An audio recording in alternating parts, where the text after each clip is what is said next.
The following story has been brought to you by StoriesToInspire.org. I once had the occasion to travel first class to Los Angeles.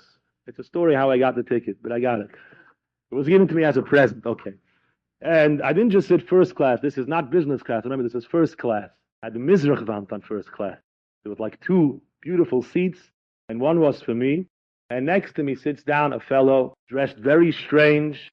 Wasn't clear to me what race he was from. And he sat down, and I noticed he's got an entourage, and people are coming, making sure that he's comfortable. I was just sitting there, didn't take notice. Of course, I took notice. I wasn't going to show him taking notice. And people are coming to him for autographs. And I'm sitting there. I was preparing a daf yomi, okay? That's what I was doing. And he looks at me, and he says, "What are you doing?" And I tell him, "This is the Talmud, and we're learning."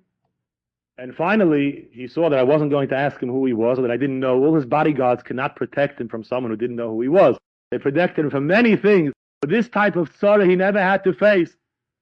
And he turns to me and he says, "I am so-and-so." I'm not going to mention the name. I don't want to take away the dignity of this maimed, a world internationally famous rock and roll singer.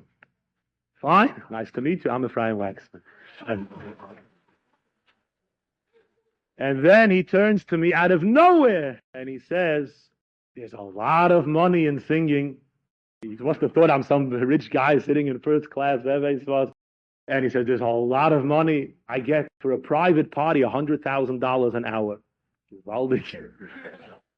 I wish I had a receipt book with me. I was unprepared.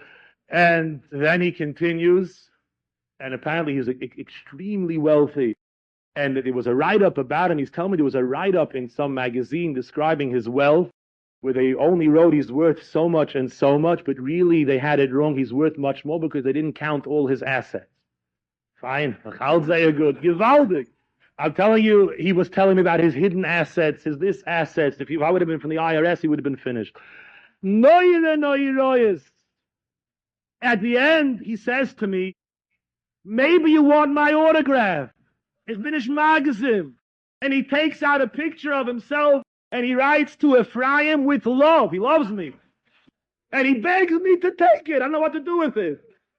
Rabbi Isai, how pathetic, how pitiful. This man has all the trappings of a king. He's worth hundreds of millions of dollars. He's got Meshorsim and Yotzim Meshorsim. He's got people at his beck and call. And he's an Eved.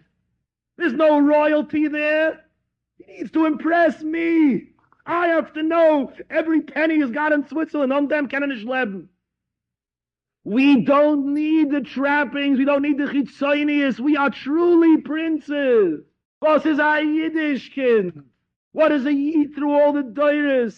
I was once at the Kaisel, and I saw a Lubavitcher Chassid approaching an American Jew, a typical American Jew who made his trip to the Kaisel, and he was dressed in an outlandish t-shirt and a rakish cap and a very obnoxious bravado type of demeanor, and you couldn't talk to him. "Leave me alone," based on the Yantish. "I don't bother me with this." And this young man prevailed, and he pressured him. He said, "All right, just to get rid of you, I'll put on the tefillin." And he took the tefillin, and he started to put it on. I was standing this far from him. His goof began to tremble, and he began to cry with such heart-rending tears. I could not believe my eyes. He couldn't get the words out of his mouth. He was shaking.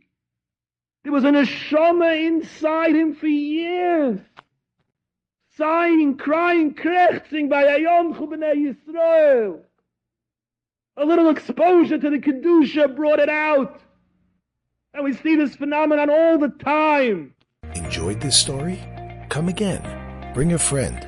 StoriesToInspire.org